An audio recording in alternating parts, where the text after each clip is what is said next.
Take that filthy apron off before the cameras see you." The words cut across the dining room of Mason's table in Savannah, Georgia, just as the lunch crowd raised their phones for the franchise showcase. Silver chafing trays gleamed under warm lights. A banner over the counter promised 20 years of honest Southern food. At the center of it all stood Grant Voss, the local owner, smiling like a man who had never burned a biscuit or washed a pan in his life. And near the kitchen door stood Caleb Mercer, the quiet cook everyone called Cal, with flour on one sleeve, a fresh burn across his wrist, and an old canvas apron tied around his waist. The apron was faded almost gray. One corner had been patched by hand. Along the inside seam, barely visible unless you knew where to search, was a small cloth tag stitched in red thread. Grant saw it when Caleb reached for a towel. His smile thinned. "I said, take it off." Grant snapped, louder this time. "You don't wear junk like that during a corporate event." A few customers went still with forks halfway to their mouths. At table 6, an elderly woman who had been eating tomato pie lowered her napkin. Behind the counter, a teenage server named Mia froze beside the sweet tea urn. Caleb did not argue. That was the strange thing about him. He had been insulted before, ignored before, called slow by men who had never watched him rebuild a breakfast rush after 2 cooks quit. He only untied the apron with careful hands. Grant strode over and yanked it from him before the knot was loose. The room made a low sound, not quite a gasp. Caleb's hand stayed suspended near his waist, empty. "People like you don't understand branding," Grant said, turning toward the phones and the visiting executives near the front window. "This is a premium family franchise now. We can't have some backroom relic embarrassing us." Mia whispered, "Mr. Voss, he made the shrimp gravy." Grant cut her off with a glance. "And you can join him outside if you want to defend him." Caleb's jaw tightened, but he kept his voice level. "That apron stays with me." Grant laughed once. "No, it stays wherever I decide it stays. Everything in this kitchen belongs to me." That was the line that changed the room. Not because everyone understood it yet. They didn't. To most of them, Caleb was a quiet cook with worn shoes and a lunch bag he brought from home. A man who clocked in early, left late, and never corrected anyone when they mispronounced his last name. But one woman near the showcase table stopped writing notes. Her name was Elise Warren, and she was not just another corporate guest. She was the franchise counsel sent to finalize Grant's renewal that afternoon. Her pen hovered above the contract folder. Grant did not notice. He held the apron up like evidence of poverty. This is what happens when you let sentimental people run a kitchen. They think an old rag is history. Caleb finally raised his eyes. "Don't call it that." The words were quiet, but they carried. Grant leaned closer, feeding off the attention. "Or what? You'll quit? Good. Save me the paperwork." Then he did something no one forgot. He walked to the trash can beside the prep station, lifted the lid with his shoe, and dropped the apron inside. Mia covered her mouth. A man near the window muttered, "That's enough." Grant turned back to the room, palms open, performing control. "Ladies and gentlemen, sorry for the interruption. We're cleaning up old habits today." Caleb moved toward the trash can. Grant blocked him. "You touch that, and I call security. You are off my property." Caleb's face changed then, not into anger, something older than anger, something tired of being buried. From inside the trash can, one corner of the apron had folded outward. The little red tag showed for a second beneath a smear of sauce. Elise Warren saw it, so did Mia. 3 stitched letters, a date, and below them, a line too small for the cameras but not too small for someone who knew the company's original charter. Grant followed Elise's stare and reached down fast, shoving the fabric deeper. But it was too late. "Mr. Voss," she said, her voice calm enough to chill the room, "do not sign anything yet. The franchise showcase, the renewal, the expansion loan Grant had bragged about all morning, everything paused on that sentence." Grant gave a hard smile. "There's no issue here." Caleb wiped his burned wrist with a paper towel. His hand shook once before he stilled it. Then he said, "There is now." Nobody in that dining room knew why an old apron could stop a six-figure contract. Nobody knew why Caleb had stayed silent for 8 months while Grant used his recipes, changed the walls, and sold a story that wasn't his. And Grant had no idea that the one thing he had thrown in the trash was the only thing in the building older than his ownership. To understand why that faded tag mattered, and why a man who built an empire chose to come back as a cook, you have to go back 3 months earlier, to the morning Caleb Mercer unlocked the side door before sunrise. 3 months earlier, Caleb Mercer unlocked the side door of Mason's table at 4:38 in the morning, while Savannah was still damp and blue and the delivery trucks had not yet started growling down Whitaker Street. He liked that hour. No voices, no orders. No one asking why a man his age was still working a line cook's shift for hourly pay. He set his lunch bag on the lower shelf, washed his hands, and tied on the old apron. The cloth had once been dark blue. Years of steam and flour had worn it soft at the corners. The small tag inside the seam scratched against his thumb as he tied the strings, and every morning, for one quiet second, he pressed it flat. Not for luck, for memory. Before the front sign said Mason's Table in clean black lettering.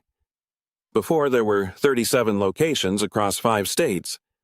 Before consultants renamed the sauces and put mason jars on every table like decorations, there had been a narrow lunch counter outside Macon run by Caleb and his wife, Ruth. Ruth had stitched the first tags herself because they could not afford printed labels. 3 red letters, 1 date. A promise sewn small enough that only the person wearing it would know. Caleb had kept one. The rest of the world had kept the business. At 5:12, he started the chicken stock. At 5:40, he checked the proofing drawer. By 6:05, he had the biscuit dough resting under a towel, the greens rinsed, the onions cut, and the first pan of peach cobbler cooling near the window. He moved without wasted motion. Younger cooks called it slow until they watched him fix 3 mistakes before they became problems. He knew by sound when gravy needed more heat. He could smell sugar going too dark before the thermometer caught it. He could read a kitchen the way other men read a ledger, and once, long ago, he had read both. At 6:30, Mia slipped through the side door with her backpack still on one shoulder. "You're early," Caleb said. "So are you. I get paid after 9. She gave him a tired smile and grabbed an apron from the hook. My mom's car wouldn't start again, so I took the first bus. Mia was 17, sharp-eyed, and too proud to ask for help directly. Caleb had learned that about her. He also knew she was saving for community college, covering half the rent at home, and pretending her shoes did not hurt. A paper bag waited on the prep table. She noticed it and sighed. Cal. Extra biscuit got made. Every Tuesday, biscuit schedule is complicated. She tried not to smile, then tucked the bag in her backpack. That was the shape of Caleb's life now. He opened the kitchen. He fed people. He sent leftovers home with workers who needed them. He mailed small money orders to a care facility in Macon where Ruth's sister, Elaine, lived after a stroke. He slept in a rented room above a shuttered barber shop and kept every receipt in a cigar box. He had not come back to Mason's Table for nostalgia. He had come back because a letter arrived in January from the franchise office announcing that Grant Voss had applied for a 20-year renewal and regional expansion rights over coastal Georgia. The Savannah location would become the training store. Its owner would get authority to teach the Masons' method to new operators. Caleb had read that line 6 times. The Masons' method. Grant had bought into the franchise 4 years earlier, long after the original recipes had been standardized and the first founders had been pushed into footnotes. He was handsome, polished, and very good at making local business reporters believe he had rescued something ordinary and made it worthy. Caleb knew the truth was uglier. Years ago, after Ruth got sick, a former partner had convinced Caleb to sign management rights away for what was supposed to be temporary financing. The papers were legal enough to hold and cruel enough to haunt him. Caleb had received a modest payout, lost control of the company name, and kept only a box of originals nobody asked about. He had spent years fighting quietly, then years surviving quietly, but the renewal letter changed the weight of silence. If Grant received the expansion rights, his version of the story would become the official one for another generation. The old kitchen notes, the founding promise, Ruth's tags, the worker protections Caleb had written into the first handbook, all of it would be buried under Grant's smiling interviews. So Caleb applied as a cook under a shortened resume. He did not lie about his name. He simply did not explain it. Most people heard Cal Mercer and heard nothing. By the second week, he saw enough to worry him. Grant shaved time from staff schedules, charged workers for uniform replacements, and threw away food that could have gone to shelters because waste numbers looked cleaner on reports. He smiled at customers, then talked to the dish crew like they were rented equipment. Caleb documented what he could. One supporting proof mattered most: the original franchise ledger page stored in his lockbox, showing the first location, the first Apron batch, and Caleb Mercer's signature beside the founder's entry. It was old, plain, and factual. It would not make anyone cry. The Apron would. By late April, the pressure sharpened. A notice appeared on the office door: franchise showcase in 2 weeks, corporate counsel attending, renewal paperwork to be executed on site. Under it, Grant had taped a second note in red marker. Caleb read it before sunrise while the kitchen fans clicked awake above him. Mia came in behind him and followed his gaze. "They're serious about the uniforms," she said. "Grant threw Luis's old cap in the trash yesterday." Caleb's fingers brushed the apron seam. "He touches this one," he said, almost to himself, "and he'll have to explain why." Mia studied him. Why would he care about an old apron? Caleb untied it slowly, folded it once, and placed it in his locker instead of hanging it on the shared hook. "Some things are only old," he said. "Some things are evidence." Mia did not ask another question. Outside, the first customers lined up under the black awning, waiting for hot coffee and biscuits they thought belonged to Grant Voss. Caleb washed his hands and went back to the stove. The deadline was now 14 days away. Grant Voss did not run Mason's Table like a restaurant. He ran it like a stage. Every morning at 8, he crossed the dining room in a pressed shirt, checking the brass light fixtures, the framed newspaper clippings, the spotless jars of preserves lined along the retail shelf. He never entered through the kitchen door. He came through the front where customers could see him. "Morning, folks," he would say, touching shoulders, remembering names, laughing at jokes he had heard 10 times. Savannah loved a polished host. Grant knew that. He had built his reputation on porch interviews, charity breakfasts, and photos with city council members. His favorite phrase was "community table," and he used it whenever someone important was within earshot. In private, his voice lost its sugar. "Move faster," he told dishwashers. "Smile correctly," he told servers. "Don't improvise," he told cooks, then took credit when Caleb quietly fixed the seasoning. The Savannah location had become Grant's proof that he deserved more. If the franchise showcase went well, he would receive coastal expansion rights. Banks had already circled. A hospitality investor had visited twice. Grant told people the deal would make him the face of Southern comfort food in the region. That was why he hated Caleb. Not openly at first. Caleb was too useful. He could rescue a broken sauce, calm an angry vendor, and train a new prep cook without raising his voice. Customers began asking which days the older gentleman made the chicken and dumplings. Grant heard those comments. Each one landed like a threat. His private insecurity was simple.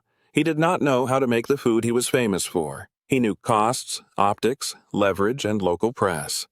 He knew which table to give the mayor's aide and where to stand in photographs. But if the kitchen stopped carrying him, his story had no bones. So he weaponized rules. The new uniform policy came first. Then the approved recipe policy. Then the no staff discussion with corporate visitors policy printed in bold and taped beside the schedule. By Monday, Every employee had signed except Caleb. Grant found him trimming collards near the prep sink.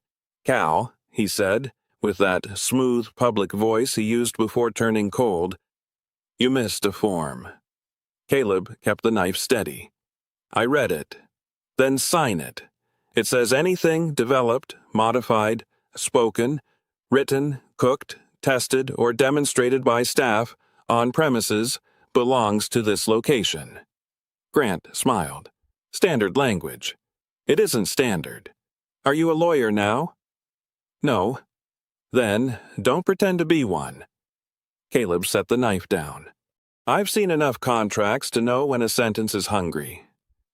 For half a second, Grant's expression slipped. Then he gave a short laugh. "You're here to cook. Try remembering that."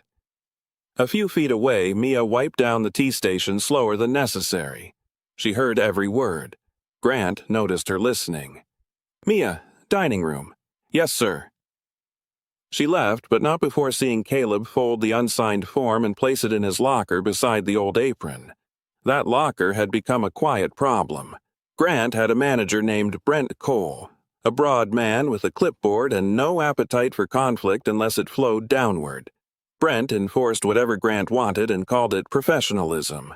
At closing that night, Brent lingered by the lockers while Caleb scrubbed the flat top. "Boss says personal items need to be cleared before the showcase," Brent said. Caleb rinsed the scraper. "Then I'll clear what needs clearing." "You got something in there?" "My lunch bag." "Old uniforms?" "One apron." Brent shifted his weight. "Why not toss it?" Caleb dried his hands. "Because it's mine." That answer should have ended the matter. Instead, Brent wrote something on his clipboard. "The small injustices stacked." Mia was told to work a double after asking for Saturday morning off to take a placement test. Luis, the dishwasher, lost 2 hours from his time card because Grant said his break ran long. A prep cook was blamed for a spoiled sauce Grant had ordered watered down to stretch costs. Caleb watched, recorded dates in a small pocket notebook, and said little unless speaking would protect someone. On Wednesday afternoon, Elise Warren arrived unannounced. She wore a navy suit, carried a leather folder, and had the calm posture of someone who listened for missing words. Grant rushed to greet her before she reached the host stand. "Elise, I thought corporate wasn't sending you until the showcase." "Preliminary review," she said. "I like kitchens before events. They tell the truth." Grant's laugh was a shade too bright. "Then you'll love mine." He led her through the dining room, explaining local sourcing, staff culture, brand elevation, and other phrases Caleb had heard in investor videos. Near the kitchen window, Elise paused. Caleb was teaching Mia how to judge biscuit dough by touch. "Too wet?" Mia asked. "Not wet," Caleb said. "Tired. Fold it once, then let it rest. Dough remembers rough hands." Elise's pen stopped moving. Grant saw her attention drift and stepped between them. "Cal is one of our senior hourly cooks, reliable when he stays in his lane." Caleb said nothing. Mia's face tightened. Elise glanced at Caleb's bare apron hooks, then at the old canvas edge visible through the small gap in his locker door. The red stitching showed for less than a second. "Is that staff issued?" she asked. Grant followed her line of sight. "Just clutter. We're correcting that before the event." Caleb closed the locker gently. Elise did not press, but she wrote something down. Grant's smile sharpened. "We have a few legacy employees who get attached to outdated habits. Legacy can be useful," Elise said, "only when it doesn't confuse the brand." That answer hung in the kitchen longer than it should have. After she left, Grant called a staff meeting beside the dessert counter. Customers still lingered over coffee, close enough to hear. For the showcase, he announced, corporate wants clean lines. No side conversations, no personal stories, no sentimental nonsense. We are presenting my store, my standards, my future. Mia's hand curled around a towel. Grant found him anyway. And if anyone thinks old papers or old clothes make them special, understand this clearly. The renewal decides who belongs here. There it was. The reason Caleb could not simply walk away. If he left before the showcase, Grant would sign the renewal, train new owners, and bury the last living memory of what Mason's table had been built to protect. If Caleb stayed, he risked his job, his rent, and the small payments keeping Elaine's care account from falling behind. That night, after the last chair went up, Mia waited by the side door. "Cal," she said, "why does that apron scare him?" Caleb held the door open, listening to rain start against the alley pavement. "It doesn't scare him yet," he said. Then he glanced back at the dining room, where Grant's event banner had already been hung above the counter. But it should. The first dismissal came on a Friday, 6 days before the showcase. Caleb had just pulled a tray of cornbread from the oven when Grant walked into the kitchen with Brent behind him. That alone made the cook straighten. Grant almost never came back there unless someone important was watching or someone weak was trapped. He set a fresh copy of the staff agreement on the prep table. "Last chance," Grant said. "Sign it." Caleb slid the hot tray onto a rack. "No." Brent gave a tired sigh, like Caleb had made paperwork personal. Grant tapped the page. "Then you're not participating in the showcase prep. I open the kitchen. Not anymore. Brent will open." Brent's face showed panic for 1 second, then obedience covered it. Caleb wiped his hands on a towel. "He doesn't know the starter schedule. He can read labels. The dough won't." Grant's mouth tightened.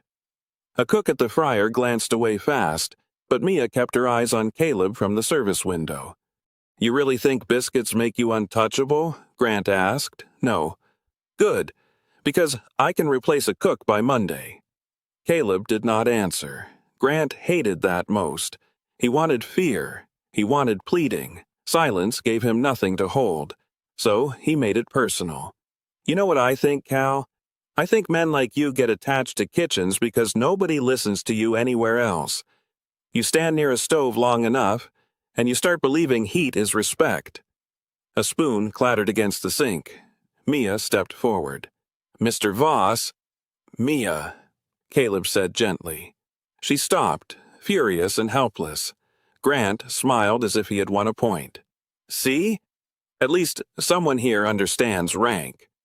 He told Brent to cut Caleb's hours to 4 shifts the next week, all late prep, no opening. Then he left the agreement on the table like a dare. That afternoon, the kitchen suffered for it. Brent burned the first gravy. The proofing drawer was set too warm. A vendor delivered wilted greens because Grant had switched suppliers to save 2 cents a pound, and Brent signed without checking. By lunch, complaints reached the counter. Grant blamed Caleb anyway. In front of customers, he held up a plate of split sauce and said, "This is what happens when people refuse to follow updated procedures." Caleb stood beside the hotline, hands folded in front of him. Mia nearly cried from anger. Louise stared at the floor. Grant lowered his voice just enough to sound reasonable to the dining room and cruel to the people closest to him. Maybe the old way was never as good as people remember. That sentence did more damage than the insult. Caleb's hand moved once toward the locker where the apron was folded, then dropped. After close, he took his quiet, active step. He removed the apron from the locker, wrapped it in butcher paper, and placed it in the bottom of his lunch bag. Then he pulled the original ledger page from the small envelope hidden beneath the bag's lining. He had brought it only twice before, and both times he had carried it back home untouched. The page was brittle at the edges, protected in a clear sleeve. It listed the first batch of uniforms purchased for the original lunch counter. 12 aprons, dark blue canvas, hand-tagged, founder issue. Beside the entry was his full signature, Caleb Mercer. He did not plan to wave it around like a weapon. Paper could be questioned. Memories could be mocked. But together, the ledger and the tag could make one clean line from the first kitchen to the one Grant was trying to claim. Caleb took a photo of the ledger page on his old phone and sent one message to Elise Warren's office email. "I will be present at the showcase. Please inspect any founding materials before renewal execution." He signed it with his full name. For 5 minutes there was no response. Then one line came back. "Bring the item. Do not surrender it to store management." Caleb read it twice. He deleted nothing. He backed up the message to the cloud account Mia had helped him set up after she discovered he still wrote passwords on paper. The next morning, Grant found a new angle. The staff schedule had Caleb off the day of the showcase. Mia saw it first. "They took you off Thursday," she whispered, catching him by the dry storage shelves. "You're not even listed." Caleb studied the schedule. His name had been replaced by on call. Grant came around the corner with a coffee in his hand. "Problem?" "You scheduled me off," Caleb said. "I reduced confusion. I was assigned prep, and now you're assigned home." Mia's face flushed. "That's not fair. He built half the showcase menu." Grant's eyes moved to her. "You want your Saturday test morning, don't you?" She went still. He sipped his coffee. "Then be careful where you place your loyalty." Caleb's voice dropped. "Leave her out of it." "There he is," Grant said softly. A little fire at last. He leaned closer, close enough for Caleb to smell expensive mint over coffee. "You show up Thursday. I'll have you removed. You interfere with the renewal. I'll report you for taking company property. And if I find that old apron on premises, I'll dispose of it myself." There it was. Plain. Job risk, legal risk, a threat to the only proof Ruth had touched with her own hands. Caleb could have walked out. Part of him wanted to. He was tired in the joints, tired in the chest, tired of powerful men calling theft procedure. But through the kitchen window, he saw Mia refilling waters with stiff shoulders, trying not to let customers see her face. He saw Luis clocking out early because the schedule had been trimmed again. He saw the banner above the counter, and Grant's name printed on the event materials like a man signing a house he never built. Caleb took the schedule off the wall. Grant barked, "Put that back." Caleb folded it once and slid it into his pocket. Grant's smile vanished. "That is company property." "It has my name removed from it," Caleb said. "I'm keeping a copy." Brent appeared at the office door, uncertain. Grant pointed at Caleb. "Write him up." "For what?" Brent asked, before he could stop himself. The question hung there. Even Brent heard how small it made Grant sound. Grant recovered fast. Insubordination. Caleb nodded once as if confirming a recipe. "Good," he said. Grant blinked. "Good?" "Put it in writing." By Monday, Caleb's hours had been cut again. By Tuesday, his employee meal was revoked. On Wednesday, Brent told him his locker would be inspected before the showcase for brand compliance. So, Caleb made his choice. He did not leave the apron in the locker. He did not hide the ledger at home. He sewed a narrow inner pocket into the lining of his jacket and placed the protected page there. The apron he folded flat and wrapped around a clean cutting board, then slid it into a delivery crate marked linens. Mia watched from the alley while rain tapped the metal awning. "You're still coming Thursday," she said. Caleb loaded the crate into the back hall with the others. "I'm scheduled off." "No," he said, "it isn't." She hugged her backpack against her chest. "Are you going to tell them who you are?" Caleb rested his hand on the crate.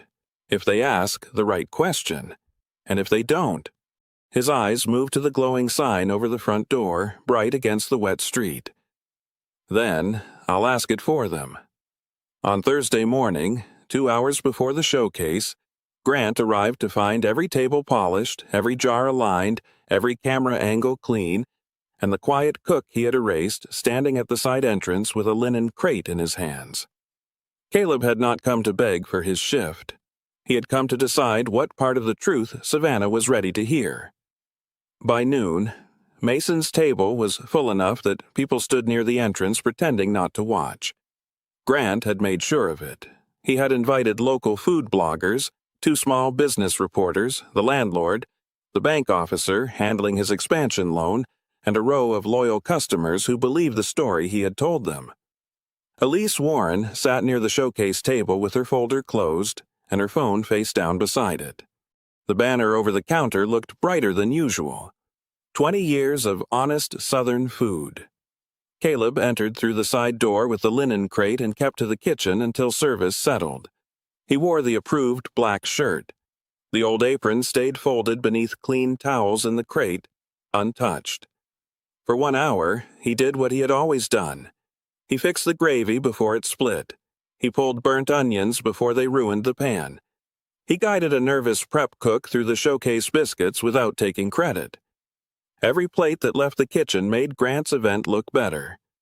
Then Brent came back pale. "Grant wants you out front," he said. Caleb dried his hands. "Why?" Brent swallowed. "He says now." Mia was at the service window. Her eyes warned him before her mouth could. Caleb walked into the dining room. Grant stood near the center aisle with a microphone he did not need. A photographer crouched by the host stand. Customers turned in their chairs. The bank officer paused with a glass of tea halfway lifted. Grant wore his best smile. "There he is," he said, "our man of mystery." A few people chuckled because they thought they were supposed to. Caleb stopped beside the counter. "You needed me?" Grant raised a sheet of paper. "I needed to clear up a staffing matter before we execute the renewal. Transparency matters to me." Elisa's fingers moved slightly on top of her folder. Grant continued. "Some of you may know Cal. He has helped in the kitchen for a few months. Unfortunately, he has refused standard documents, removed posted schedules, and brought unauthorized materials into the store during a corporate event." Mia took one step from behind the counter. Grant's eyes flashed at her. She froze. Caleb understood then. Grant was not only removing him. He was building a public record. If Caleb objected later, Grant could say the cook had been disruptive in front of witnesses. If the apron appeared, Grant could call it stolen property. If the ledger came out, he could call it the obsession of a bitter employee. Grant had staged the humiliation as insurance. "Cal," Grant said, "for everyone's comfort, I'm asking you to leave peacefully." Caleb's voice stayed even. "My shift was removed. I came to deliver linens and help prep. You came to interfere." "No." "Then empty the crate." The dining room tightened around that command. Caleb did not move. Grant smiled wider. "If there's nothing improper, it should be easy." Brent muttered, "Grant, maybe not here." "Brent, open it." Brent hesitated, then lifted the towels from the crate with slow hands. White napkins, 2 chef coats, a wrapped cutting board. Grant snatched the wrapped board and tore the butcher paper loose. The old apron fell open across his hands. A phone camera light blinked near the window. Mia whispered, "Don't." Grant held the apron up for the room. It was worse than the morning from 3 months later would feel in memory, because this time Caleb knew Grant had planned it. This was not temper. This was design. "Ladies and gentlemen," Grant said, "this is exactly the kind of outdated, unsanitary personal item we cannot allow in a modern food business." The elderly woman from Table 6, Mrs. Harlan, frowned. She had eaten there twice a week since the doors opened under the franchise name. "That looks clean enough to me." Grant ignored her. He walked toward Caleb with the apron dangling from 2 fingers. "You were warned." Caleb reached for it. Grant pulled back. "No. You don't get to keep props for whatever little story you're telling yourself. It belonged to my wife." The room changed. Not loudly. More like the air had lost heat. Grant heard it and chose cruelty anyway. Then she should have kept better things. Mia made a small sound, like she had been struck. Caleb's face emptied. For one dangerous second, every person watching could see what Grant had touched. Not pride, not ego. A grave. Elise stood. "Mr. Voss," she said, "put the item down." Grant did not. His need to win had carried him past caution. "With respect, Elise, I manage this store. This item was brought onto my premises against policy. Staff sentimentalism is not a corporate asset." Caleb's hand hovered near his jacket pocket where the ledger page lay flat against his ribs. Grant saw the movement. "What's that?" he demanded. "Nothing for you. Empty your pockets." "No." The word was calm and clean. Grant's mask cracked. He turned to the room. You all see this? This is why standards matter. He refuses documents, hides materials, disobeys management, and now he's withholding company property. The bank officer set down his tea.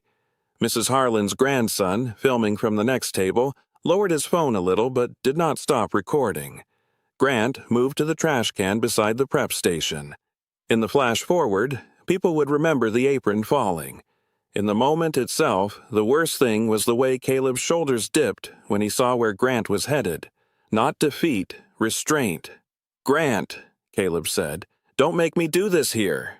Grant laughed, but there was sweat at his hairline. "Do what? Tell another kitchen story?" "Tell the truth. You wouldn't know how to prove it." That was the sentence Caleb had been waiting for without wanting to hear it. Grant dropped the apron into the trash. Mia covered her mouth. Mrs. Harlan pushed back her chair. Brent stared at the floor as if the tile might open and give him somewhere else to be. Grant planted himself between Caleb and the bin. "You are off my property." Instead, he removed the clear sleeve from inside his jacket and held it in one hand where Elise could see the yellowed page inside. Grant's eyes darted to it. Elise stepped into the aisle. "Mr. Mercer," she said, and the full name landed sharply enough that several heads shifted toward Caleb. "Is that the founding ledger page you referenced in your message?" Grant's smile died. Mia's eyes widened. Caleb kept the sleeve steady, though the burn on his wrist had reopened and a thin line of blood marked the edge of the bandage. "Yes," he said. Elise opened her folder at last. "Then, before anyone signs the renewal," she said, "we are going to inspect that apron." Grant recovered with the speed of a man used to selling confidence. "Elise," he said, "this is ridiculous. You're letting an hourly employee derail a renewal over a dirty apron." Elise did not answer him first. She walked to the trash can, reached in with 2 fingers and lifted the apron by its cleanest corner. Then she laid it flat on the nearest empty table, away from the sauce smear Grant had pushed onto it. Customers leaned back to make room. Caleb stayed where he was. Grant gave a sharp little laugh. "This is theater." "No," Elise said. "This is chain of title." The phrase meant nothing to most of the dining room, but Grant understood enough to stop smiling. Elise turned the apron over slowly. "Mr. Mercer, where should I inspect?" Caleb pointed without moving closer. "Inside left seam, near the bottom." Grant waved a hand. "Anyone can sew letters into cloth." Mrs. Harlan spoke before anyone else could. "Not those letters." Every face shifted toward her. She touched the edge of the table with thin fingers. "I used to eat at the little place near Macon when my husband drove medical supplies through there. They had blue aprons with red tags. My husband said it was strange how every cook touched the tag before service." Caleb's eyes softened. Ruth told them to. Mrs. Harlan stared at him. "You knew Ruth Mason?" The room held its breath. Caleb answered quietly. "I was married to her." Mia's lips parted. Grant scoffed. Too loud. "A touching coincidence. But the brand has had thousands of workers. This proves nothing." Elise bent closer to the seam. The tag was small and faded, but the red thread held. 3 letters. RMMC, stitched above a date from 2 decades earlier. Under it, almost hidden by wear, was one short line Ruth had sewn into the founder aprons. "Feed them fair." Elise read it aloud. The words did not sound like branding. They sounded like someone's hand at a kitchen table, making a promise before the world learned how to package it. Caleb's throat worked once. Grant saw the room turning away from him, so he reached for control. "Even if his wife made some old apron," he said, "the franchise owns the name now. Sentiment is not ownership." "You're right," Caleb said. That stopped him. Caleb walked to the table and placed the clear sleeve beside the apron. He did not give it to Grant. He slid it to Elise. "Sentiment is not ownership," Caleb repeated. "That's why I brought the ledger." Elise removed the page carefully. The dining room became a courtroom without a judge. "This is a founding inventory ledger," she said, angling it so the bank officer, Brent, and the nearest customers could see without touching. "Original lunch counter, first uniform purchase, 12 dark blue canvas aprons, hand-tagged." Grant's voice sharpened. "Old paper does not cancel my contract." Elise kept reading. "Founder issue recorded under Mason Caleb Cooperative Kitchen, Macon County. Authorized by Ruth Mason Mercer and Caleb Mercer." A murmur moved through the room. Mia whispered, "Caleb Mercer?" Caleb did not look away from Grant. Elise traced the final line with her pen cap. "The apron batch is marked with the same date sewn into this tag." Mrs. Harlan leaned forward. "That's the same date." The bank officer, a careful man named Paul Decker, stood from his chair. "Ms. Warren, are you saying Mr. Voss represented himself as originator of the operating method?" Grant snapped, "Paul, sit down. This is internal franchise history." Decker did not sit. Elise's voice stayed measured. "I'm saying the renewal package contains statements that need review before execution." Grant's panic showed in pieces. First the jaw, then the hands, then the way he tried to laugh and could not make it sound human. "Review? Because of a costume and a photocopy?" "It isn't a photocopy," Caleb said. "It's the original page." Grant rounded on him. "You think this makes you important? You lost whatever you had years ago. You signed it away." The cruelty in that sentence told the room more than Grant meant to reveal. Elise lifted her head. "You knew who he was?" Grant froze. There it was, the mistake. Not legal proof by itself, not enough to decide a case, but enough for every witness in the room to understand that Grant had not been mocking a random cook. He had been trying to erase a man he recognized. Mia's voice came from behind the counter, small but steady. He knew. Grant pointed at her. "Do not speak." She flinched but stayed upright. He asked Brent to inspect Cal's locker because of the apron. He said if corporate saw it, it would confuse the story. Brent closed his eyes. Elise faced him. "Mr. Cole?" Brent's clipboard hung at his side like it had become heavy. "He did say that." Grant's face reddened. "You work for me." Brent swallowed. "I know." The room understood before Grant did. His power had depended on everyone being separate. A cook who stayed quiet. A server afraid of losing test time. A manager afraid of losing salary. A lawyer kept away from the kitchen. Witnesses who thought cruelty was just a tense workplace moment. Now the apron lay open under the dining room lights, and the ledger page sat beside it, making Grant's story look suddenly cheap.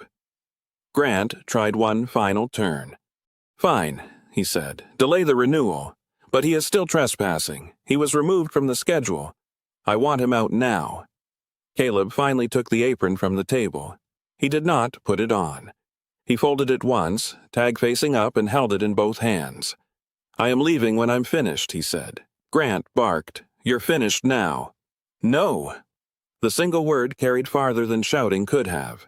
Caleb faced Elise, then the room. "I did not come here to take a store back in front of customers. I came because this renewal would let Mr. Voss teach other owners that workers are props, history is decoration, and a promise can be stolen if the person who made it gets tired enough." Grant tried to interrupt, but Caleb continued. "My wife stitched that tag when we had 12 aprons and one freezer that rattled all night. Feed them fair meant customers, yes, but it also meant the people in the kitchen. Pay them. Teach them. Don't shame them for needing work. Don't use their hands and erase their names." Mia wiped her cheek with the back of her wrist. Caleb slid the apron into Elise's hands. "I'm requesting a formal franchise review before any renewal is signed." That was the decisive moment. Not the ledger, not Elise's title. Caleb asking, in public and on record, for the process Grant had tried to outrun. Elise nodded once. "Request received." Grant laughed bitterly. "You can't freeze a renewal because he made a speech." "No," Elise said, "but I can freeze it because the renewal representations may be materially incomplete, because founding assets have been mishandled on site, and because multiple staff members just described retaliation connected to this review. Paul Decker picked up his briefcase. The expansion loan remains pending until we see corporate's findings. Grant stared at him. Paul, I'm not financing a dispute I learned about from a dining room. A reporter near the window had stopped pretending to check her messages. Her recorder sat on the table between her tea and a plate of untouched cobbler. Elise closed the ledger sleeve. Mr. Voss, do not destroy, remove, or alter any employment records, event materials, schedule postings, time cards, or staff agreements. Outside counsel will contact you today. Grant's eyes went to the apron in her hands. Caleb saw the thought before it became movement. He stepped between Grant and Elise, not aggressively, just enough to draw a boundary. Don't touch it again, Caleb said. Grant's hand curled and dropped. No one clapped. Real shame does not always make noise. Sometimes it sits heavy over a room while people replay what they allowed themselves to laugh at 10 minutes earlier. Elise handed the apron back to Caleb. This remains with Mr. Mercer pending review, she said. I'll make a record that it was inspected here. Caleb folded it with care. Grant stood alone beneath the banner about honest food, surrounded by customers, staff, a lawyer, a banker, and a recorder that had captured enough to end the version of the story he had sold. The renewal did not get signed that day. By the time the lunch rush should have turned over, the showcase was canceled, the front doors were locked, and every employee was told to preserve their records. Grant stayed behind the counter, gripping the edge with both hands, while the quiet cook walked out through the dining room carrying the first apron Mason's table ever owned. The first consequence was quiet. Not police lights, not handcuffs, not the kind of instant ending people imagine when a proud man is exposed in public. It was an email from corporate counsel before sunset, freezing the renewal and ordering an emergency review of the Savannah location. Grant was barred from contacting staff about the showcase without counsel present. The expansion loan was placed on hold. The reporter's story ran 2 days later with a photograph of the banner above an empty dining room. The headline did not call Caleb a hero. He was grateful for that. It called him what the records proved he was, a co-founder. Within a week, Grant's management authority was suspended pending investigation. Brent cooperated. Mia gave a statement, then took her placement test on the Saturday morning Grant had tried to hold over her. Luis submitted his time cards. Other workers found the courage to bring forward what they had saved in drawers, phones, and memory. Caleb gave one statement. He did not perform pain for strangers. He did not demand revenge in front of cameras. He sat across from Elise Warren in a conference room, the apron folded on the table between them, and told the story plainly. Ruth had wanted food to feel like a hand on the shoulder. Caleb had wanted a business where the people cooking it could afford to eat it. Somewhere along the way, men with cleaner shoes had decided those ideas were charming but inconvenient. The review took 6 weeks. That part mattered. Justice with paperwork feels slow when a wound is fresh, but it lasts longer than applause. At the end of it, Grant lost the Savannah operating agreement. His expansion rights were denied. Corporate required outside payroll review, back pay for affected staff, and a corrected public history on every training packet connected to the brand's founding. The Savannah store did not become Caleb's personal kingdom. He did not want one. Instead, it reopened under interim management with employee protections written where workers could actually see them. Mia got paid time for the shifts Grant had threatened. Luis received the hours he had been shorted. Staff meals returned. The old rule Caleb had written years earlier came back in simpler words near the schedule. Feed people fair, including your own. A month after reopening, Elise asked Caleb if he wanted a formal advisory role. He almost said no. For years, being seen had cost him something. It had cost him privacy, peace, and the thin shelter silence gave a man who had already lost too much. But Mia was standing by the coffee station that day, pretending not to listen, and Caleb knew the next generation deserved more than a hidden founder in a back room.